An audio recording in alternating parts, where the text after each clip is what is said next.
C'est maintenant le tour de présenter nos conférenciers. On aura la chance d'avoir sur scène tout à l'heure André Dorsolance. André qui a fait des études en droit puis qui a viré en techno, un drôle de parcours, pour fonder Druide Informatique en 1993. Il est très engagé, il est nommé au sein de plusieurs conseils d'administration, dont celui du SAGE, accompagnateur d'entrepreneurs, qu'il préside depuis 2013. Puis à Québec, on aura Stéphane Bernier de FNC, qui est un entrepreneur expérimenté, qui est en affaires depuis plus de 25 ans et qui en a vu de toutes les couleurs. Puis Stéphane, il est toujours à la recherche de nouveaux modèles d'affaires, il expérimente, il met en place des nouvelles structures innovantes, plus de structure des fois, il veut augmenter la rentabilité et la productivité de ses équipes, puis jusqu'à maintenant, il s'en porte bien. Il est obsédé par les futures générations puis leur mode de pensée, puis il prépare FNC à la venue de ses nouveaux travailleurs. Nous entendrons dans l'ordre M. Gilles Pépin, PDG de Humanware et président du CA de l'AQT, suivi par notre invité spécial, le Dr Yoshua Bengio, qui sera présenté par Serge Proulx de TELUS.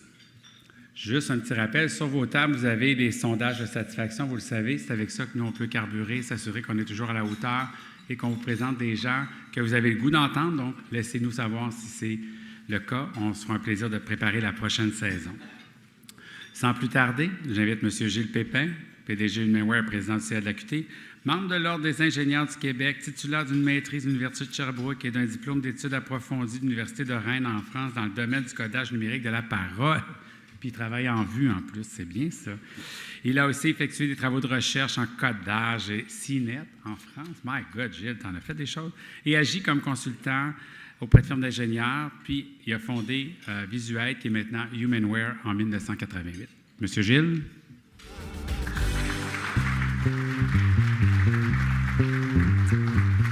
Bien, bonjour tout le monde ici dans la salle. Bonjour aussi à ceux qui sont à Québec à nous écouter. Écoutez, si vous êtes en si grand nombre, je pense comme Marc le disait, on est salle comble évidemment dans cette grande conférence de l'AQT. Et on a, en fait, je pense que si on avait eu une salle de 400 personnes ici, on aurait probablement comblé la salle aussi. Et pour moi, ça démontre, bien sûr, première des choses, ça montre que Yoshua Bengio commence à avoir un nom de vedette ici au Québec et partout ailleurs. Alors, bienvenue Yoshua, merci beaucoup d'être là avec nous aujourd'hui. Ça nous fait grand plaisir de te recevoir et je suis sûr qu'il y a beaucoup d'intérêt dans la salle. Mais je veux aussi dire que je crois, et vous le sentez tous, on a des gens, on a beaucoup d'entrepreneurs ici, des gens qui travaillent dans le développement de solutions en technologie de l'information. Et on la sent très, très bien, on sent très, très bien ce courant, cette importance que revêt l'intelligence artificielle. Je dis souvent aux gens autour de moi que je crois que les compagnies, ou une grande partie des compagnies qui ne s'embarquent pas et qui ne pensent pas à l'intelligence artificielle maintenant, d'ici 5 ans, vont avoir des problèmes de croissance importants. Ils peuvent être dépassés par des entreprises autour d'eux. Donc, juste avant d'entendre Yoshua, j'aimerais juste prendre quelques minutes pour mettre en contexte les opportunités de l'intelligence artificielle, parce qu'il y en a beaucoup pour nos entreprises, mais il y a aussi des défis et des menaces qu'il faut bien saisir, des défis d'implantation, de transfert de cette connaissance-là, mais des menaces aussi pour les gens, effectivement, qui ne prendront pas le virage. Comme vous le savez, l'intelligence artificielle, pratiquement aujourd'hui, on dit que ça a un potentiel pratiquement illimité, des impacts vraiment importants pour notre société qui vont venir dans le futur. Et plusieurs sont convaincus que cette nouvelle approche va vraiment révolutionner la majorité des secteurs d'activité. Pour moi, ce n'est plus une question, évidemment, de si ça va arriver, mais bien quand, et surtout avec quelle ampleur la vague va se passer. Et donc, c'est sûr que je le dis à tout le monde, et je pense que ça va être un message que vous allez entendre aujourd'hui, n'hésitez pas à prendre de l'information pour vos entreprises. N'hésitez pas à vous embarquer dans l'intelligence artificielle. Je pense que ça va être quelque chose d'important. Et c'est donc pour ça que vous comprendrez que pour l'AQT et pour nos membres, on a vraiment décidé, nous autres aussi, de sauter à pieds joints et de se positionner et de défendre nos membres, de défendre la position des PME du Québec vis-à-vis de l'intelligence artificielle et voir comment on peut optimiser l'impact que ça va avoir pour la croissance de nos entreprises.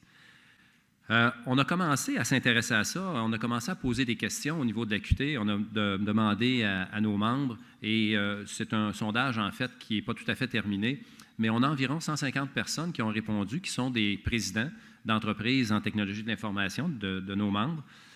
Et ce qui est assez surprenant, c'est que, d'abord, 80% des membres qui ont été sondés nous disent que d'ici 4 à 5 ans, ils se doivent d'implanter l'intelligence artificielle dans leurs solutions.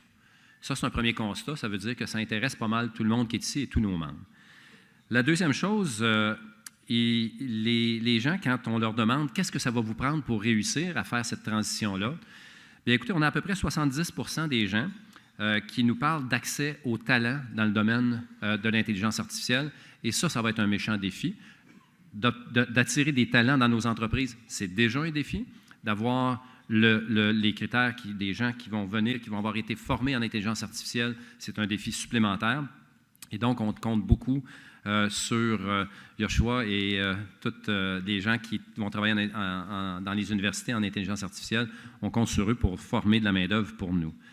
66% des gens, les 2/3, nous disent qu'ils vont avoir besoin d'accès à la connaissance et à la recherche. Donc, encore une fois, on va avoir besoin de ce qui se passe actuellement, de ce pôle de recherche en intelligence artificielle. On va avoir besoin de ces gens-là pour travailler avec eux, mais on va surtout avoir besoin d'une méthode, d'une façon de faire pour assurer que ce transfert-là se fait auprès de nos PME du Québec. Je n'ai pas trop de crainte qu'on va avoir, que les grandes entreprises vont s'en tirer assez bien. Les grandes entreprises vont venir travailler avec l'équipe de Yoshua, mais il faut absolument qu'on trouve des moyens pour transférer cette connaissance-là à nos PME en technologie de l'information du Québec. Donc, à l'AQT, on travaille actuellement sur 2 fronts. D'abord, on parle aux différents intervenants du gouvernement qui ont annoncé des programmes de support financier au domaine de l'intelligence artificielle. Notre objectif pour nous est très clair. On veut s'assurer que les PME font partie de l'équation. On veut s'assurer que ce ne sont pas seulement les grandes compagnies qui vont vraiment tirer avantage de ça. Juste un exemple, comme je vous disais tantôt, il est certain que si les Google, les Microsoft, les compagnies importantes dans le domaine de l'intelligence artificielle viennent s'établir, et on souhaite qu'ils viennent s'établir à Montréal, mais évidemment, s'ils prennent toutes les ressources à mesure qu'ils sortent, quelqu'un me disait là, que dans le monde, actuellement, il y a à peu près 7000 personnes qui ont des compétences en intelligence artificielle. Bien évidemment, ce n'est pas beaucoup pour remplir tous les besoins qu'on va avoir au cours des prochaines années. La deuxième chose, on s'interroge beaucoup sur le rôle et le positionnement que l'AQT doit jouer. Et donc, on est à définir, par exemple, aujourd'hui, ça fait vraiment partie de ce qu'on veut faire. On veut pouvoir informer nos membres de l'importance de l'intelligence artificielle. Et donc, ce qu'on va voir au cours des prochains mois, on va beaucoup réfléchir à comment on peut adapter notre offre de service à l'AQT, vous donner à nos membres ces connaissances-là, vous transférer, vous donner, faire former des ateliers, faire de la formation, s'assurer que toutes nos entreprises, tous nos membres savent, sont conscients de l'importance et puissent en profiter pleinement. Et ça va être à nous peut-être de jouer un rôle de médiateur, d'entremetteur, mais ça va nous faire plaisir de le faire et on réfléchit au cours des prochaines semaines sur ça. Donc, en conclusion, pour moi, l'intelligence artificielle va vraiment révolutionner nos façons de faire. Et on veut s'assurer que dans cette révolution, elle va vraiment profiter à nos PME et donc que les services et les programmes proposés dans l'écosystème vont tenir compte des besoins des entreprises en technologie de l'information et surtout des PME. Donc, c'est ce que je voulais vous dire. Maintenant, j'aimerais inviter M. Serge Proulx, vice-président vente des marchés des grandes entreprises chez TELUS, qui est le principal commanditaire de l'événement aujourd'hui. Venez nous dire quelques mots. Merci.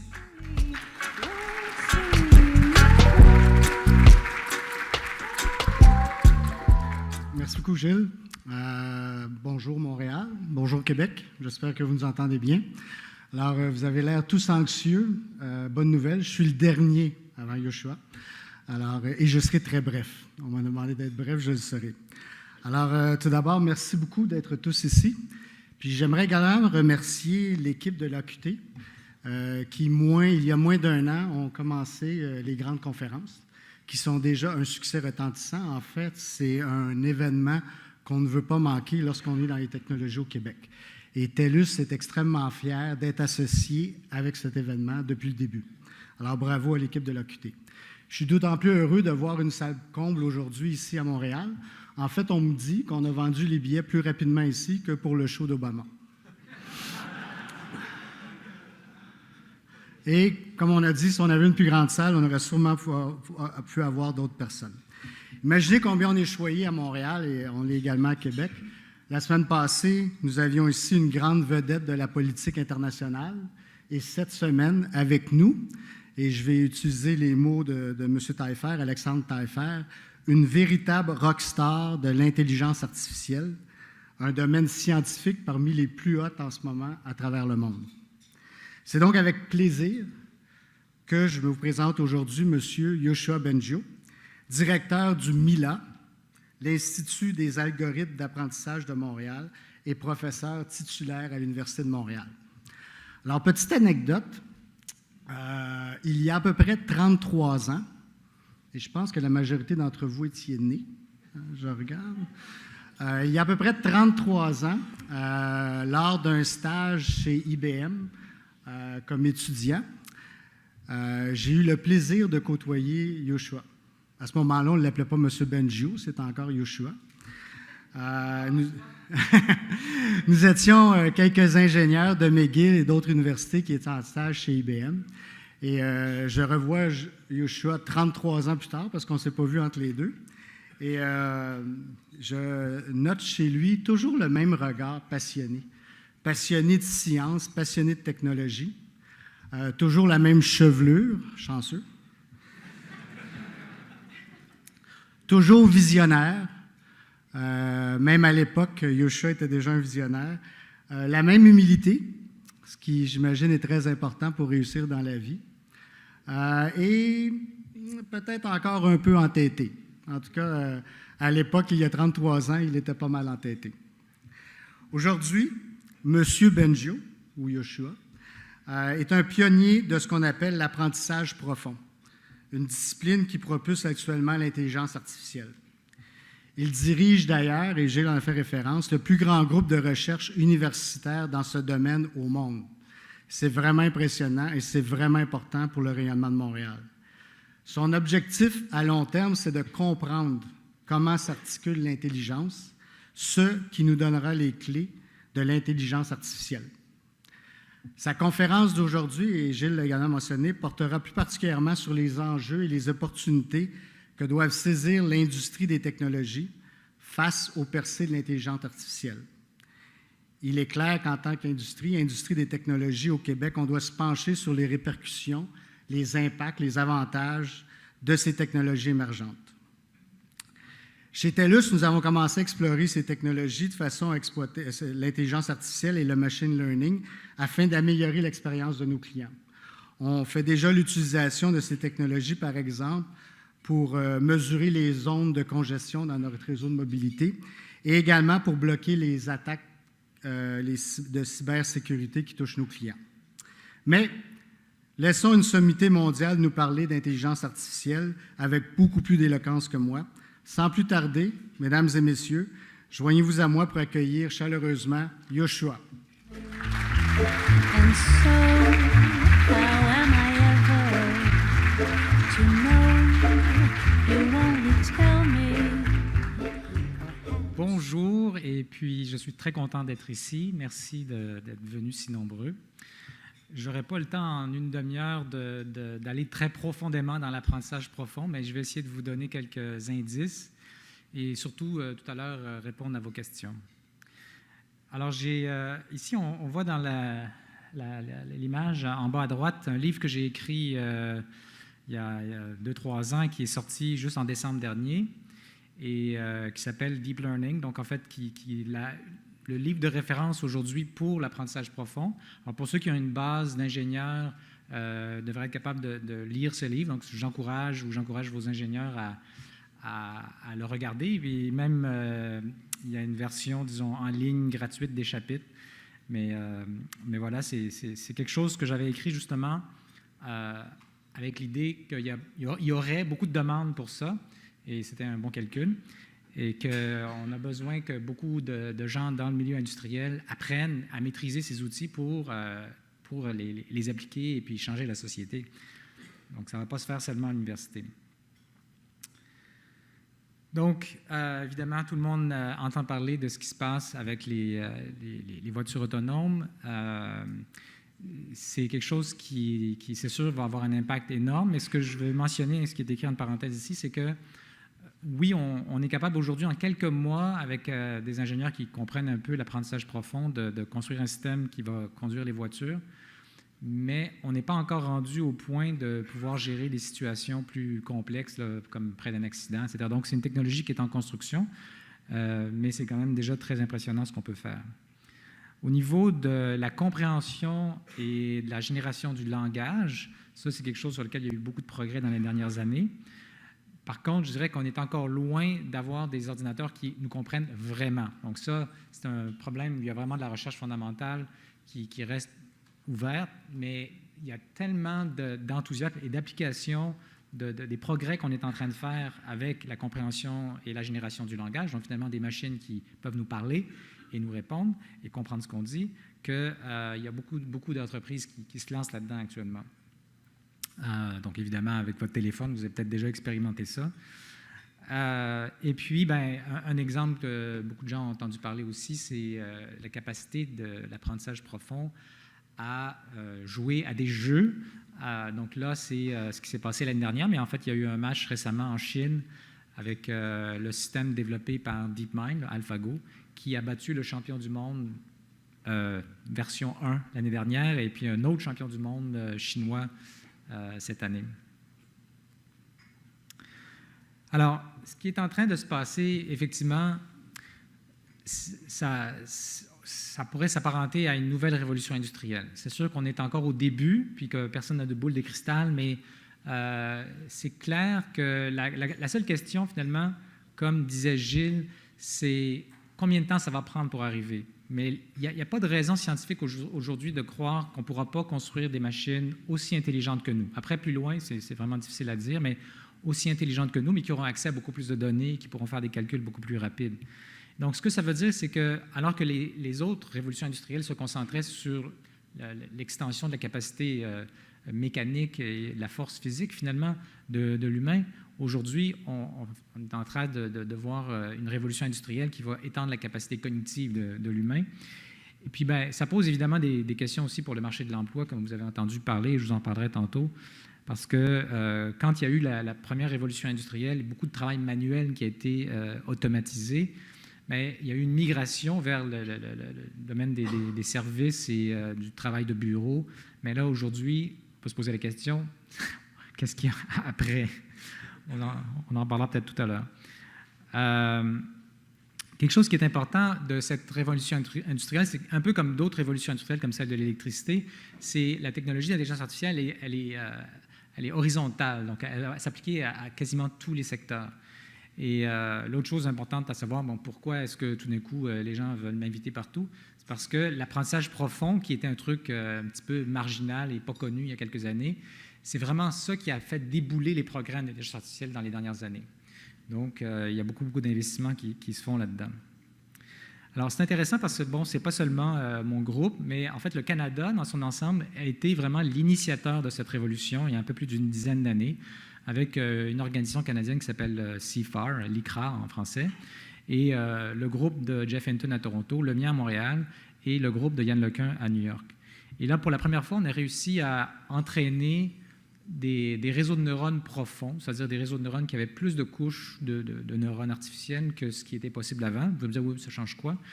En fait, c'est que ça permet à ces systèmes-là de mieux généraliser, de donner des meilleures réponses dans les nouvelles situations.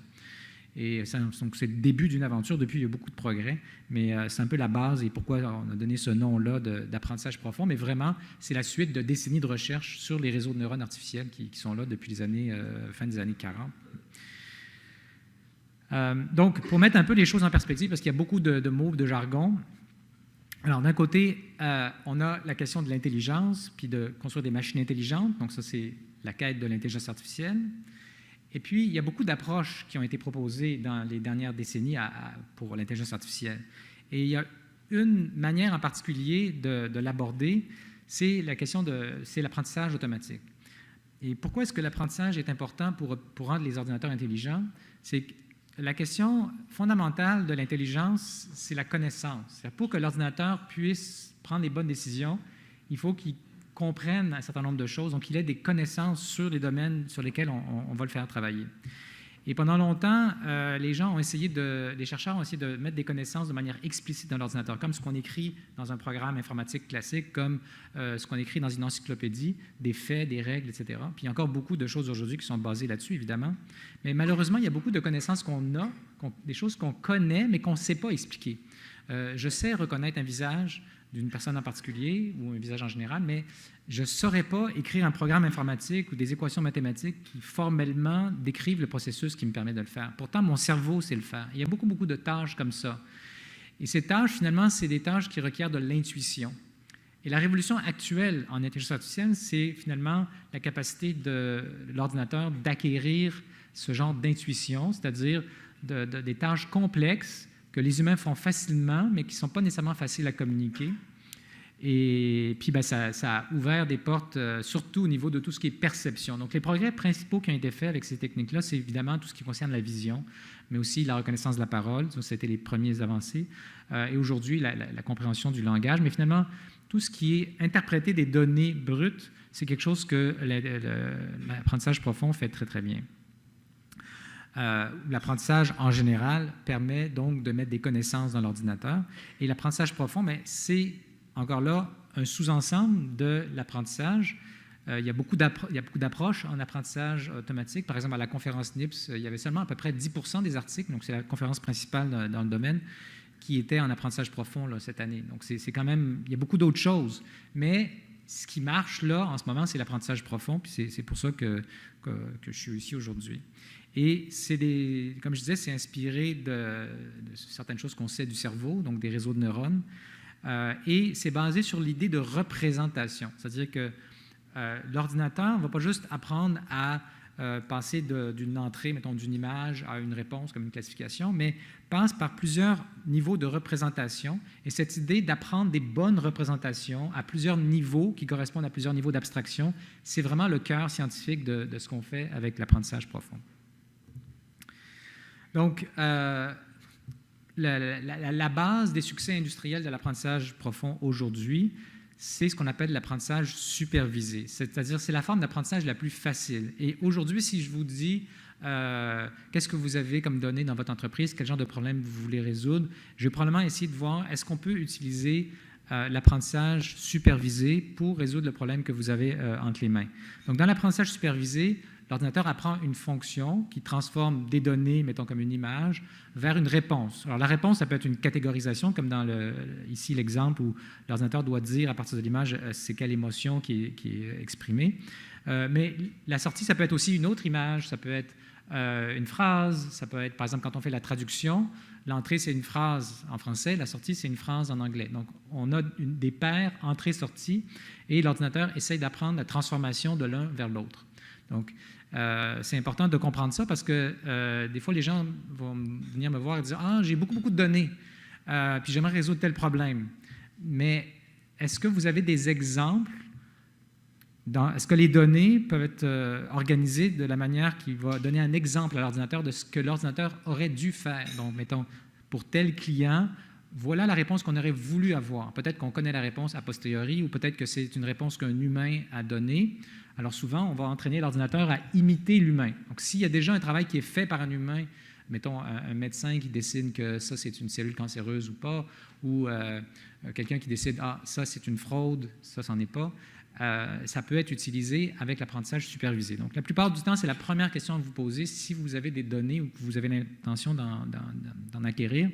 Est-ce que je peux les structurer en termes de paires, entrées, sorties désirées, ce qu'on aurait aimé que l'ordinateur fasse avec ça? Et puis, les entrées que vous allez mettre, il faut que ce soit des informations que l'ordinateur aura au moment où il doit pouvoir prendre une décision. On ne peut pas mettre en entrée des informations qui seraient seulement disponibles dans le futur. Donc, il faut se mettre à la place de la situation quand on va utiliser la machine pour effectuer un certain travail, pour répondre à une question, quelles informations on va avoir à notre disposition au moment précis où on veut que l'ordinateur fasse sa prédiction, sa classification ou produise quelque chose. Alors ça, c'est important aussi quand on réfléchit à l'organisation des bases de données, puis comment on va appliquer l'apprentissage dans ce contexte. Alors évidemment, ce qui distingue l'intelligence artificielle moderne qui est basée sur l'apprentissage automatique, l'apprentissage profond, c'est sa dépendance sur les données. Il faut beaucoup de données parce que la connaissance, on va la donner à l'ordinateur à travers les données. L'information, elle est implicite, elle est cachée dans les données, puis c'est à force de pratiquer à essayer de répondre aux questions qu'on veut que l'ordinateur réponde et qu'on lui donne les bonnes réponses que l'ordinateur va acquérir la connaissance. Et donc, plus on a de données, et meilleur sera l'ordinateur à résoudre la tâche. Alors, pour les problèmes, par exemple, de classification d'images, les systèmes qui ont vraiment fait une percée, tout d'un coup, vers 2012, c'est arrivé parce qu'on avait accès à des ensembles d'exemples suffisamment grands. Auparavant, on avait genre 50 000, 100 000 exemples. D'un coup, on est passé à 1 million. Hop, on a passé un seuil qui faisait que c'était assez pour que l'ordinateur capte la connaissance, la tâche qui permet de distinguer les catégories dans ce cas-là. Donc, quand on veut appliquer l'apprentissage automatique dans un domaine, la première question, c'est qu'est-ce que j'ai comme données ou qu'est-ce que je pourrais acquérir comme données? Des fois, ça prend un investissement monétaire ou du temps d'un personnel pour travailler les données, pour aller en chercher des nouvelles, peut-être pour catégoriser, pour dire ce qu'on aurait aimé que l'ordinateur fasse dans un certain nombre de cas. Mais il faut se poser la question, est-ce que ce serait économiquement faisable ou qu'est-ce que j'ai comme données? Est-ce que je dois faire un travail dessus? Donc, tout, c'est des questions vraiment importantes quand on arrive à la pratique de ces systèmes-là. Alors, comme je disais, il y a eu, en fait, avant même la percée en vision, il y a eu une percée dans le domaine de la reconnaissance de la parole. Donc, c'est un petit peu schématisé. Là, on voit les années à l'horizontale, puis en verticale, on voit le taux d'erreur de certains systèmes. Et au moment où on a introduit les réseaux de neurones profonds, ça a eu vraiment un gros impact sur la performance des systèmes. Et en fait, à cause de ça, en 2-3 ans, toute la communauté de reconnaissance de la parole a shifté pour l'utilisation des réseaux de neurones. Et c'est à peu près la même chose qui s'est passé 1 ou 2 ans plus tard avec la communauté de la vision, qui est encore plus grosse que la communauté de la parole. Et dans ce cas-là, c'était aussi important, un autre ingrédient qui a permis, disons, les avancées d'aujourd'hui, c'est la puissance de calcul. Alors, si vous déployez des systèmes ou si vous entraînez des modèles à partir d'apprentissage profond, vous avez besoin d'une puissance de calcul qui n'est pas ce que vous avez d'habitude sur votre laptop. Ça prend des serveurs qui peuvent coûter assez cher. Les serveurs de NVIDIA, mettons, multiprocesseurs, on parle de 100, 150 000, 200 000 des fois. Donc, ce n'est pas nécessairement des peanuts.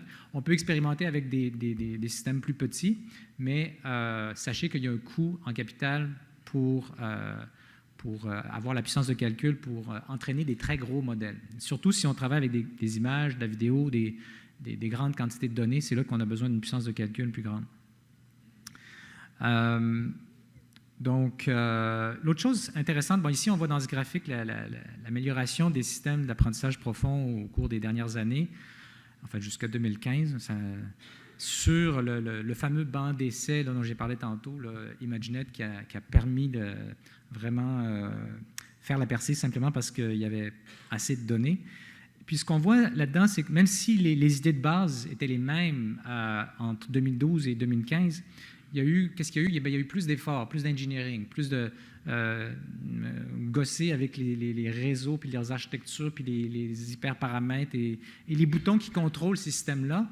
Et puis ça, c'est un travail, ça peut prendre du temps, mais ça peut valoir la peine. Ça peut faire une différence énorme entre un système qui a atteint, depuis 2015, le niveau de performance des humains, en tout cas quantitativement, et le système, mettons, qui était proposé en 2012, qui était 3 fois pire.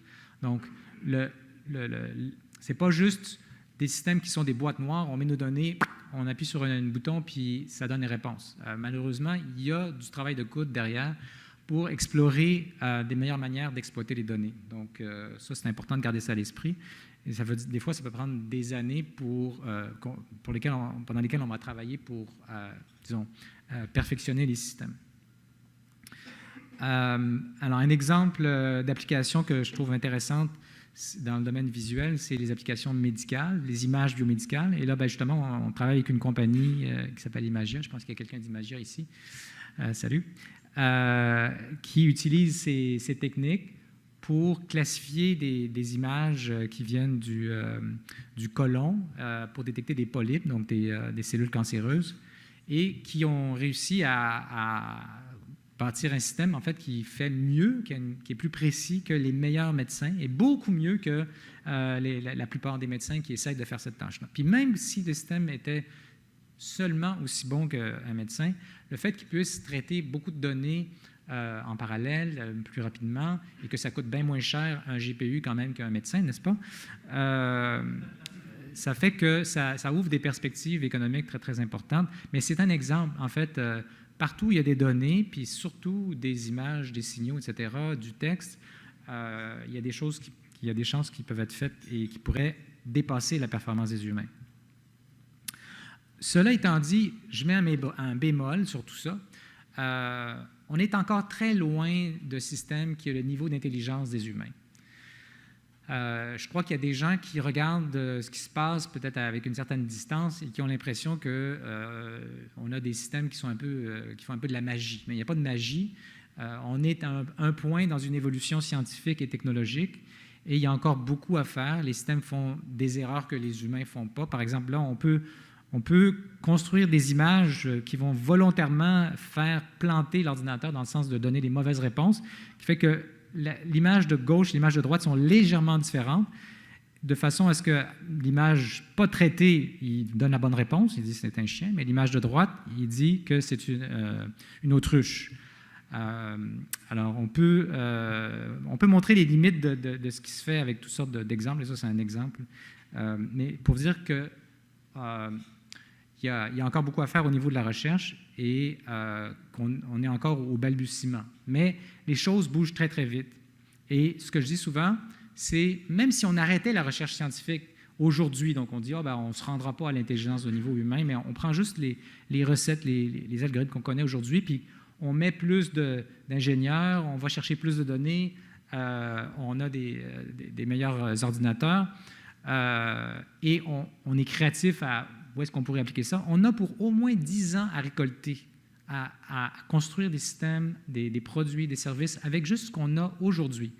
C'est pour ça que les grandes entreprises investissent là-dedans. C'est un no-brainer. C'est-à-dire que même s'ils ne développent pas des nouvelles sciences, juste l'application de la science d'aujourd'hui, c'est sûr et certain qu'on parle d'impact économique énorme. Et ça, évidemment, c'est sans compter le fait que toute cette énergie, tout cet enthousiasme est en train d'accélérer la recherche scientifique. Donc, en fait, on avance plus vite que ce qu'on faisait il y a quelques années. Alors ça, il y a un peu trop de chiffres là-dedans, mais il y a pas mal d'études qui ont été faites par plusieurs économistes, et bon, ils ne sont pas tous d'accord entre eux, mais parce qu'évidemment, on parle de prédire comment les choses vont changer dans différents secteurs, dans le marché de l'emploi. Et bon, en gros, on s'entend à dire que d'ici quelques années, là, on parle de 5 à 10 ans, il y aura au moins un emploi sur deux qui va être affecté, pas nécessairement éliminé, mais rendu plus productif, plus efficace, ce qui veut dire qu'il y a des gens qui vont perdre leur job. Et puis là, on voit des chiffres de projection d'impact de marché là, dans différents secteurs. Bon, évidemment, l'automobile, là, on est estimé à un marché de 87 milliards qui va être ajouté avec ces techniques-là. Aerospace, 82 milliards. Les services financiers, on parle de trillions. La santé aussi, des dizaines de milliards. L'agriculture. Donc, ça va toucher beaucoup, beaucoup de secteurs. Donc, les choses vont changer et probablement plus vite qu'on se l'imagine aujourd'hui avec notre train-train quotidien. Donc, je vous le dis, là, intégrer ces changements-là dans votre entreprise, dans votre industrie, ce n'est pas seulement une question de compétitivité, c'est une question de survie. Et ce ne sera pas facile, mais si au Québec, on ne le fait pas, bien, on est tweet, parce qu'on a au Québec la plus grosse concentration de chercheurs dans ce domaine. Donc, on a un avantage par rapport au reste du monde, mais il faut qu'on embarque. Il faut que ça sorte des labos puis que ça s'en aille dans les entreprises. Donc, c'est ça. Ici, on a, entre l'Université de Montréal et McGill, HEC Polytechnique, on a actuellement à peu près 160 chercheurs et étudiants dans ce domaine-là. On va être à peu près 200 en septembre prochain. On est en train de fusionner ces groupes-là et de les amener à un seul endroit physique. Donc, ça devrait se faire au cours de l'année 2017. Et on a acquis une visibilité internationale assez importante qui fait qu'on est en train de faire une fuite des cerveaux dans l'autre sens. On est en train d'attirer les meilleurs chercheurs au monde ici qui viennent parce qu'ils veulent être proches de cette masse critique. Parce que la masse critique, c'est vraiment quelque chose d'important dans ce domaine-là. Autant au niveau scientifique, donc des chercheurs ou des étudiants qui veulent aller là où l'action est, qu'au niveau des entreprises, des investisseurs, du capital de risque. Donc là, il y a vraiment un momentum et c'est un bon moment pour embarquer, évidemment. Il y a quelque chose d'intéressant au niveau du capital de risque, c'est qu'il n'y a pas si longtemps, les startups d'ici, technologiques, qui voulaient avoir plus que des peanuts là, pour faire avancer leur entreprise, étaient pratiquement obligés de se délocaliser en Californie ou à New York.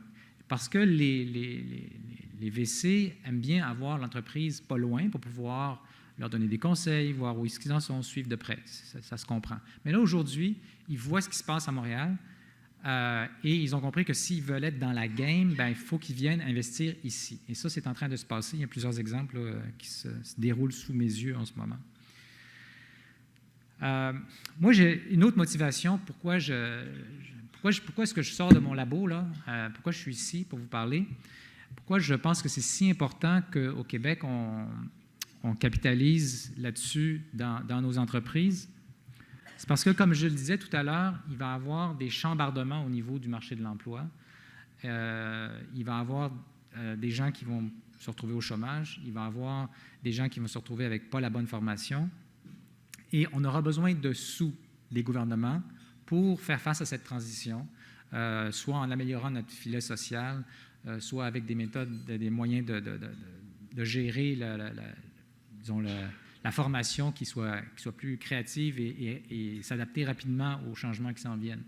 Donc, cet argent, il faut le prendre quelque part. Et la meilleure place pour le prendre, bien, c'est à partir des profits qu'on va faire grâce à l'intelligence artificielle.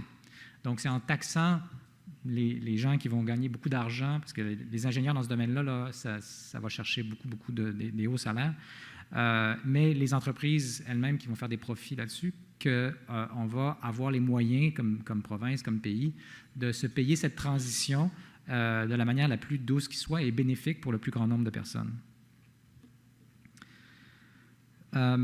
Donc, si vous êtes un entrepreneur et que vous vous posez la question « qu'est-ce que je dois faire? Comment je dois m'y prendre? » bien, allez-y, allez lire, allez regarder, contactez-nous, les gens du MILA, de Ivado. Cet été, on a une école d'été qui est déjà bookée complètement à la fin du mois de juin, mais il y en a une autre à la fin du mois d'août qui est organisée par Ivado et le MILA. Donc ça, c'est du 21 au 25 août et elle est en français, ce qui est quelque chose de bien et de rare. Et puis, c'est encore le temps de s'inscrire. Donc, je vous encourage à regarder ça. Vous allez voir ça sur la page web d'Ivado. Comme je disais tout à l'heure, il faut que vous réfléchissiez dans votre entreprise à une stratégie donnée. Donc, ça fait longtemps qu'on parle de big data, peut-être un peu de manière abstraite, mais là c'est le temps de s'en servir là, des données. Là. On a les outils pour aller vraiment extraire des choses intéressantes de vos données. Donc, il faut que vous vous entouriez de gens qui peuvent comprendre un petit peu la question et des fois, bien, ça prend des investissements. Bon, c'est des choses auxquelles on doit réfléchir un peu d'avance. L'autre élément très important que j'ai mentionné un peu rapidement, c'est le talent, l'expertise. Alors, même si au Québec, on est chanceux d'avoir le plus gros centre de formation finalement dans ce domaine-là, c'est très, très loin de satisfaire à la demande. Donc, c'est difficile pour les PME, surtout, d'aller chercher ce talent, surtout qu'on a des grandes entreprises comme Google, Microsoft, maintenant Facebook, IBM qui s'en viennent, Huawei, qui s'installent à Montréal pour essayer de recruter ces gens-là. Et les PME, ou même les autres grandes entreprises d'ici, qui n'ont pas le même prestige en intelligence artificielle, doivent compétitionner avec ce monde-là. Ce n'est pas évident. Mais la bonne nouvelle, c'est que quelqu'un qui a une bonne formation en génie, en informatique, avec une base mathématique raisonnable, peut lire mon livre, peut aller regarder des vidéos, peut participer à des écoles d'été, peut, si on lui donne du temps là, dans son horaire pour se former lui-même, peut en quelques mois devenir suffisamment expert pour utiliser ces outils. Il y a beaucoup d'outils qui sont disponibles en ligne gratuitement. Et nous, à l'Université de Montréal, McGill, etc., on veut mettre en place une organisation, ce nouvel institut d'intelligence artificielle du Québec, qui va aider les entreprises à faire cette transition. Donc, on n'aura pas assez de monde pour tenir par la main tous ceux qui le désirent, mais on va essayer d'utiliser nos ressources de la manière la plus intelligente possible pour aider le plus d'entreprises possible là où on pense que l'impact est le plus grand.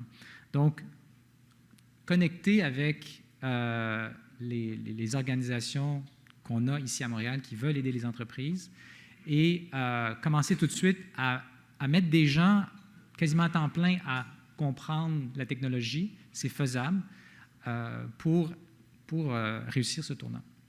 Alors voilà, je pense que c'était ma dernière. Ah oui, il y a une chose que je veux mentionner. Ah oui, tiens, non, OK. Dernière. Bon, ça, c'est plus pour les investisseurs, mais aussi les entreprises.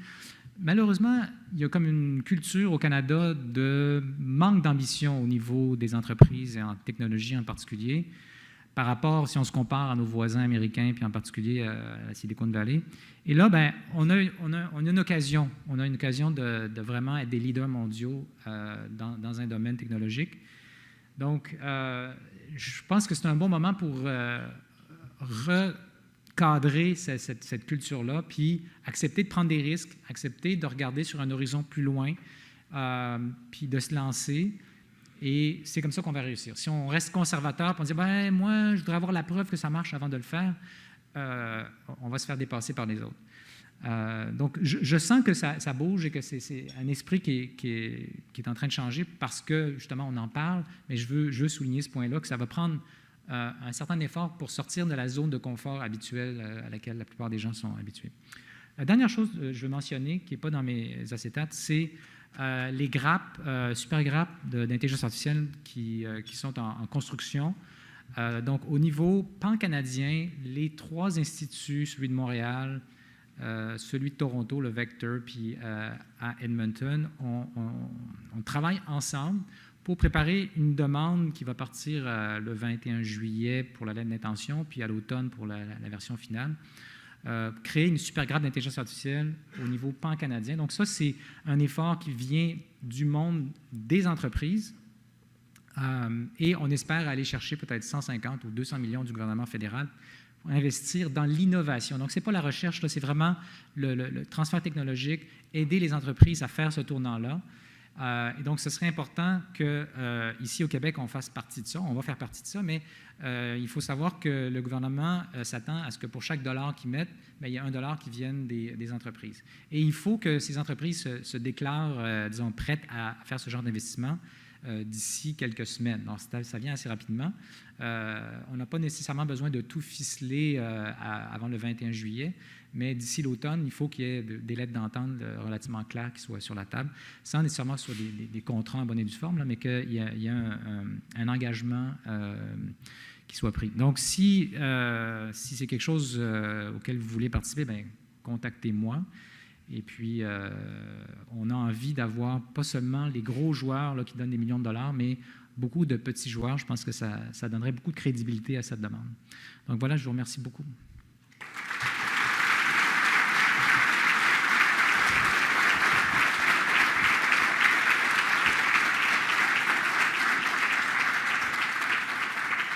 Alors, vous venez d'applaudir Yoshua pour sa présentation. Je vais vous demander de le faire pour une deuxième raison, je vous explique. On a parlé tantôt d'un statut de vedette, on a parlé d'un rockstar de l'intelligence artificielle. Mais ce que vous ne savez pas, c'est que Yoshua n'a pas choisi ce rôle-là. Il a décidé de le prendre, le bâton de pèlerin, Et on a cette chance-là au Québec. Ce n'est pas nécessairement fait avec le même dynamisme en Ontario. Ça demande une pression importante sur son agenda. Il y a quand même 25 chercheurs qui relèvent directement de Yoshua. Alors, cette fois-ci, j'aimerais que vous l'applaudissiez pour ce choix-là qu'il a fait et qui nous profite à nous tous.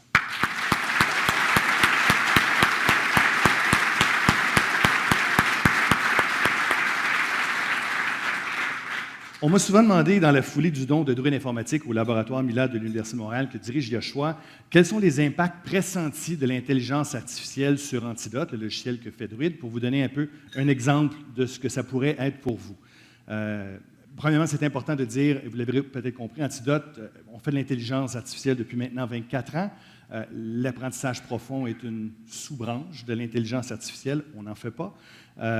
Mais effectivement, avec ce que Yoshua vous expliquait, ça peut avoir des impacts énormes chez nous. Alors, pour vous illustrer ce que ça pourrait avoir l'air chez nous et pourquoi on s'y intéresse de si près, dans le cas particulier de l'analyse de texte, nous espérons 4 grands résultats. Le premier, une meilleure récupération. Ça veut dire en cas d'erreurs complexes. Les erreurs plus complexes, ce sont les virgules manquantes, par exemple, ou qui sont mal placées, la syntaxe qui est déficiente, les oublis de mots, c'est très difficile. Le deuxième, c'est la reformulation. Reformulation de phrases pour en améliorer la clarté ou le style, et on pourrait même penser à augmenter la précision du vocabulaire, ce qu'on ne fait pas actuellement. La restructuration du texte serait le troisième résultat. Imaginez qu'on puisse scinder les phrases, ou même scinder les paragraphes, et réordonner les phrases pour clarifier l'argumentation. C'est ce qu'on pourrait faire avec l'apprentissage profond. Et le dernier, qui est un relève du rêve dont on n'a jamais parlé, Yoshua, pourquoi pas la vérification. La vérification de certains aspects pragmatiques du texte en se basant sur une vaste connaissance du monde qui est constamment mise à jour via le nuage. Alors, inutile de vous dire que pour ceux qui utilisent Antidote quotidiennement aujourd'hui, ça vous donne une chance de voir le rêve que nous percevons et jusqu'à quel point l'impact de l'apprentissage profond peut être grand chez nous, et je suis certain qu'il peut en être de même au sein de chacune de vos entreprises. Et d'ailleurs, vous le sentez probablement vous aussi, Yoshua l'exprimer de façon encore plus critique, mais chez nous, la question n'est pas de savoir si on doit s'intéresser à l'apprentissage profond, mais plutôt est-ce qu'on peut prendre le risque de ne pas s'y intéresser. Alors disons que c'est la question fondamentale. Si vous avez répondu non à cette question-là, vous en avez probablement plusieurs autres, et ce serait le temps de les poser à Yoshua. Alors pour les gens de Québec qui nous regardent ici, on va commencer avec une question de Montréal, et on retourne vers vous à Québec pour la prochaine. Alors Stéphane, vous pouvez commencer à préparer votre groupe, et je vais lever la main, je vais prendre une première question ici à Montréal. Est-ce que quelqu'un peut poser la première question à Yoshua? J'arrive en courant. Merci. Professeur Bengio, vous avez expliqué en partie dans votre conférence pourquoi Montréal est à l'avant-plan. Je sais que dans le monde, on nous regarde. Dans une entrevue avec Les Affaires, vous expliquiez que vous aviez un collègue à Amsterdam, Max Welling, qui disait qu'il voulait faire d'Amsterdam le Montréal de l'Europe. Oui. Qu'est-ce qui justifie, d'après vous, qu'on ait pris cette position de leader en dehors des quelques éléments que vous avez évoqués? Pourquoi on est regardé dans le monde comme étant la Mecque de l'intelligence artificielle? Je pense qu'il y a plusieurs éléments. Il y a le fait qu'effectivement, on a développé une bonne partie de cette science ici, à un moment donné où ce n'était pas du tout populaire, et ça nous a permis de prendre de l'avance. Ça a permis de construire le plus grand groupe qui est très productif dans ce domaine-là. Et puis, ça n'aurait pas été suffisant. Il y a aussi le fait que j'ai été parler à des gens dans le monde et que j'ai suscité l'intérêt pour construire ici à Montréal une grappe économique autour de mon labo. Et c'est un peu comme ça que, d'une part, on a créé Element AI, que j'ai réussi à faire venir les groupes comme Microsoft, Google, et puis maintenant, il va y avoir Facebook, IBM, etc. Donc ça parce que c'est des grandes entreprises qui sont connues, mais ça a donné beaucoup de visibilité. Et ensuite, c'est comme une espèce de cercle vertueux, là. Plus on est visible et plus on attire les meilleurs, autant les chercheurs, les investisseurs, etc. Donc, cette notion de masse critique, c'est vraiment, ici, c'est la recette, le fait qu'on était en avance, qu'on a cette masse critique. C'est pour ça qu'on doit la nourrir et en prendre soin et qu'on doit continuer à pousser parce qu'il y en a d'autres là, qui vont investir. Ce n'est pas juste Amsterdam. Moi, je les aime bien, mes amis d'Amsterdam. Un peu partout dans le monde, là, il y a des organisations, des gouvernements qui ont décidé qu'ils allaient mettre le paquet, en particulier en Chine. En Chine, là, la croissance de l'investissement en intelligence artificielle a dépassé celui des États-Unis. Puis la courbe est avec une pente pas mal plus élevée. On passe maintenant à Stéphane Bernier. Stéphane, à Québec, une question pour Yoshua. Oui. Est-ce que vous m'entendez? Oula, Est-ce que pas vous m'entendez, fort. mon- Ah, excellent. Il y a des questions. Oui, monsieur là-bas. Oui, ça va, on entend? Oui, bonjour. On a Luc Archambault, je suis conseiller pédagogique au Cégep Limoilou à Québec. Vous avez parlé beaucoup dans les défis. Bon, l'accès au talent, former la main-d'œuvre et la transition de la main-d'œuvre. On parle beaucoup actuellement, vous avez beaucoup parlé du côté universitaire, mais est-ce que les collèges, est-ce que les cégeps peuvent aider justement à acquérir cette main-d'œuvre-là, la préparer?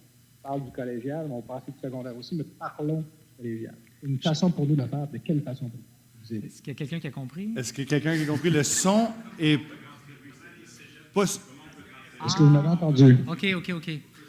Bien sûr. Ben, en fait, là, Est-ce que là, vous m'entendez?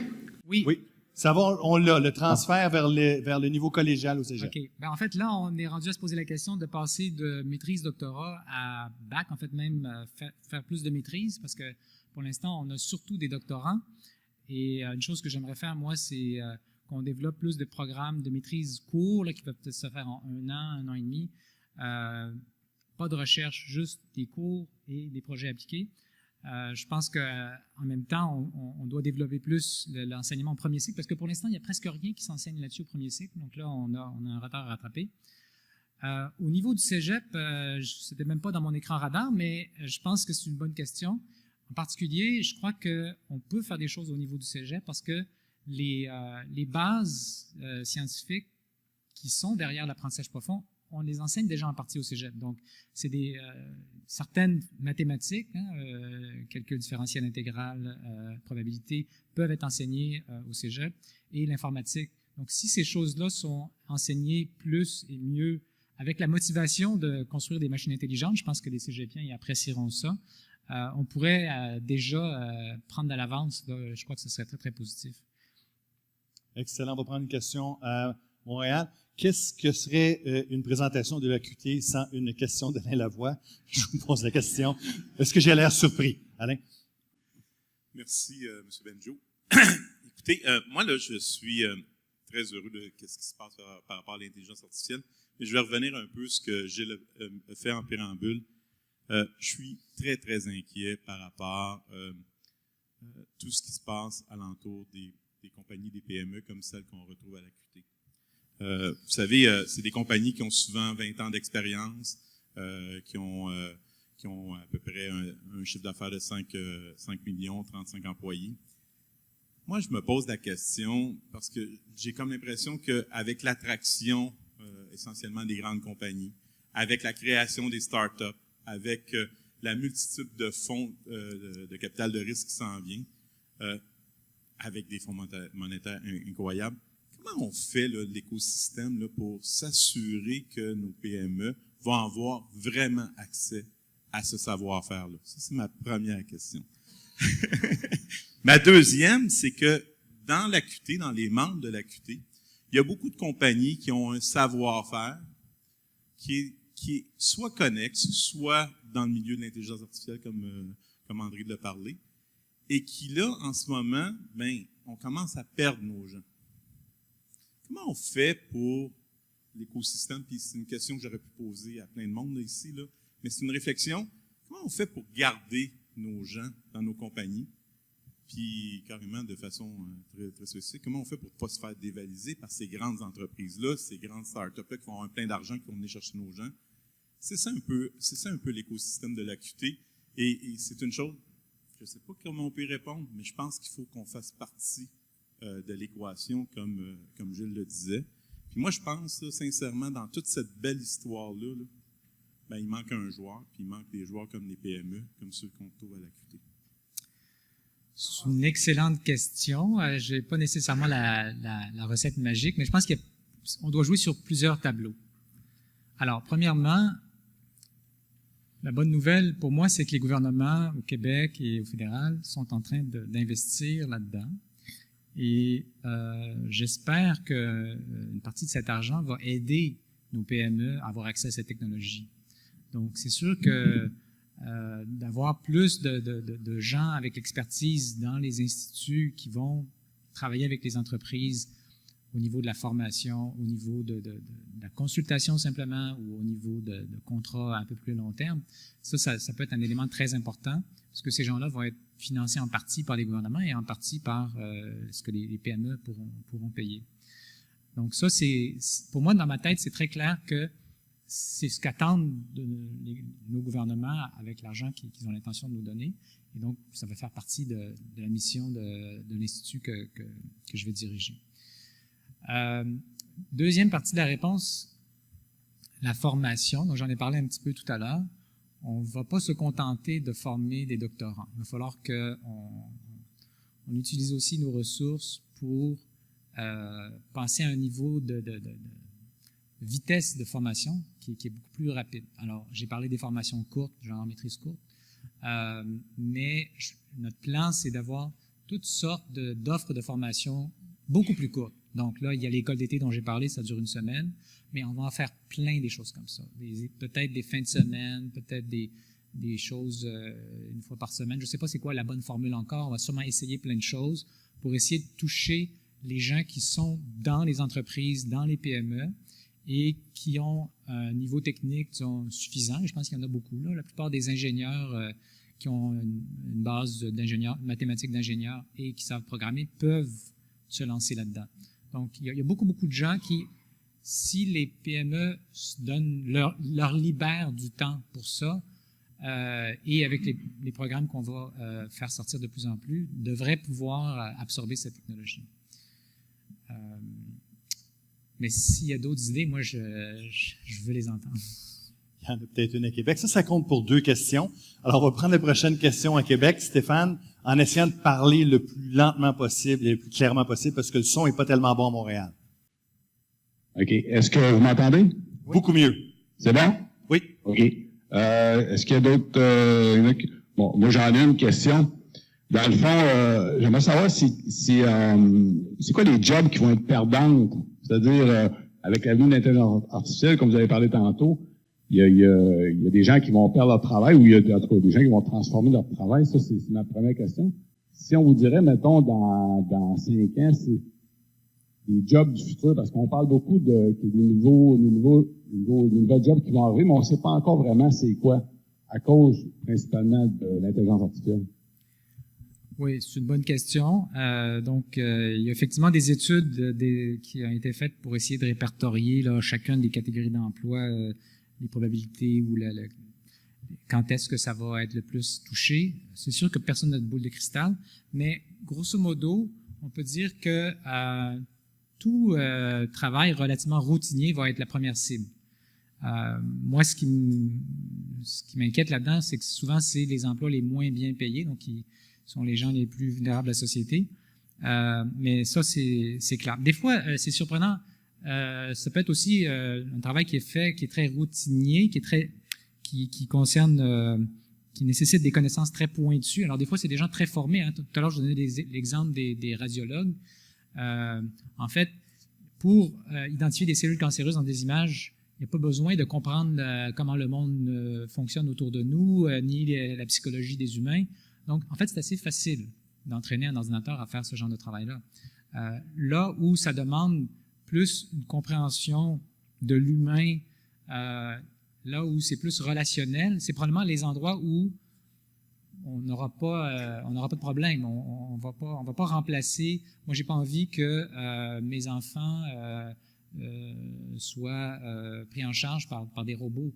Je veux qu'il y ait des humains qui s'occupent d'eux. Ça ne veut pas dire que l'informatique, l'intelligence artificielle ne soit pas utile comme outil, mais je veux que mes parents, quand ils vont être vieux, soient entourés d'humains qui les aident. Donc, tout ce qui est plus relationnel, je pense qu'on va avoir une croissance de l'emploi dans ces domaines-là. Évidemment, on va avoir une croissance de l'emploi dans tout ce qui est technologique, qui utilise cette technologie. Mais ça, c'est un no-brainer. Et puis, ce qui demande peut-être plus de créativité ou d'incorporer finalement une compréhension assez large du monde. Parce que l'intelligence artificielle ne va pas venir du jour au lendemain et elle vient par, disons, des domaines ciblés où l'ordinateur devient expert dans un domaine parce qu'on a beaucoup de données sur ce domaine-là. Et on est encore très loin de systèmes qui vont comprendre là, at large comme nous, on est capable de le faire. Parfait. Merci beaucoup, Stéphane Bernier. Alors, après la droite, le milieu, est-ce qu'il y a une question ici à ma gauche? Est-ce qu'il y a une question pour Yoshua? Je donne la chance à la partie gauche de la salle. Vous venez de perdre votre chance. Je retourne à droite. Oui, il y a des questions de ce côté-ci. Je me déplace. Merci beaucoup. Avancez-vous, avancez-vous. Comme ça, les gens de Québec vont vous voir. Je pense qu'ici, on est dans le champ des gens de Québec. Allez-y. Bonjour à Québec. Monsieur Benjo, bonjour. Je suis Siegfried Uzal de la société Thales. Et ma question, elle concerne l'application de l'intelligence artificielle dans les technologies opérationnelles. On comprend aisément dans les technologies d'information que l'intelligence artificielle peut produire assez rapidement des bénéfices, puisqu'il s'agit de données qui sont souvent dans les médias, des données du savoir, etc. Donc une meilleure exploitation de ces données peut donner de meilleurs résultats dans les technologies d'information.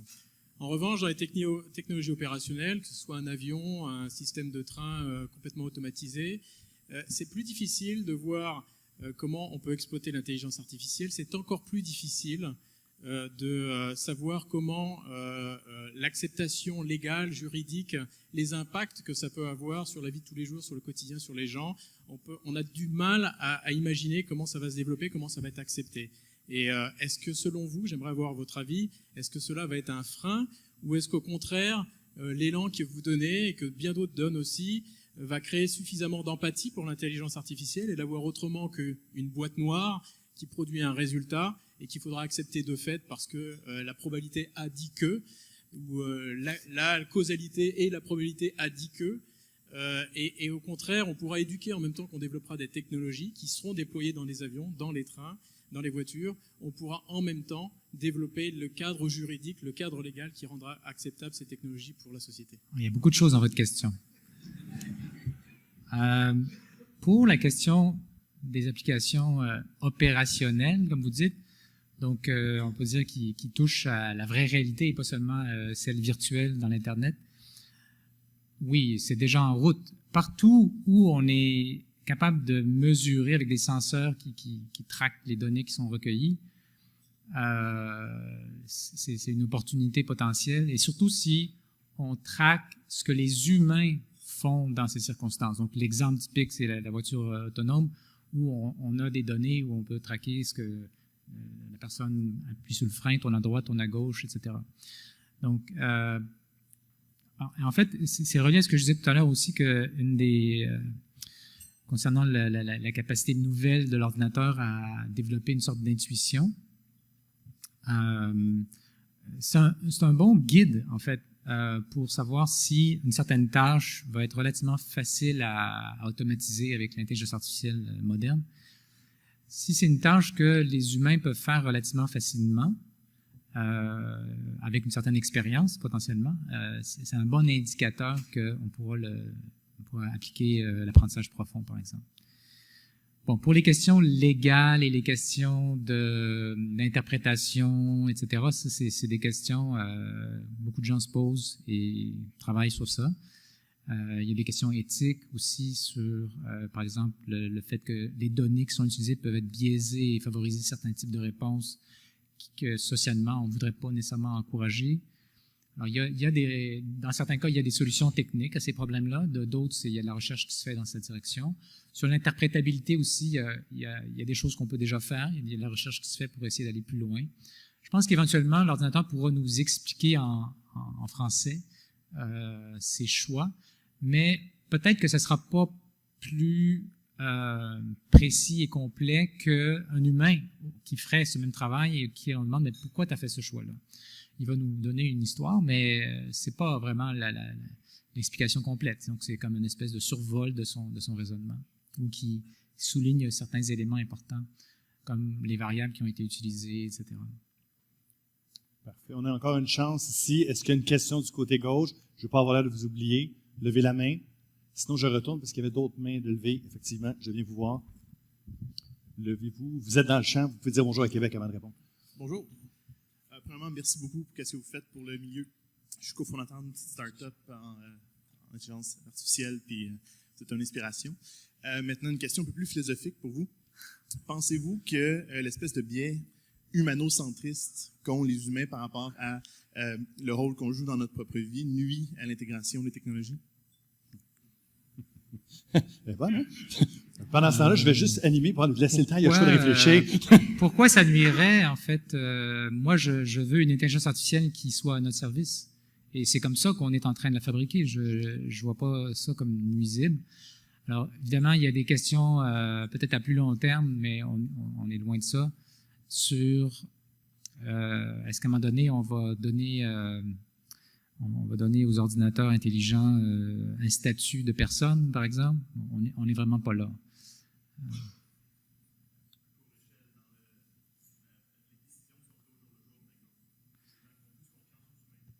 Ah, dans ce sens-là, OK, là, je comprends la question. Oui, mais ça, c'est une transition qui va se faire assez naturellement quand on utilise un outil, n'importe lequel, et qu'on s'habitue au fait que l'outil a une certaine compétence pour faire certaines choses, ben, on finit par lui faire confiance. Donc, même si décortiquer le pourquoi du comment de l'outil, ça prend un expert ou que, en fait, personne n'a la réponse, mais ça marche, on s'en sert pareil. Au début, il y a une méfiance, donc on veut comprendre puis être sûr que... Mais les gens s'habituent assez rapidement à utiliser un outil quand l'outil leur est utile. Je ne suis pas trop inquiet là-dessus, même s'il y a beaucoup de questions qui sont posées. Super. Alors voilà, c'est tout le temps qu'on avait pour les questions. J'invite maintenant notre directrice générale, Nicole Martel, à vous adresser quelques mots. Merci infiniment.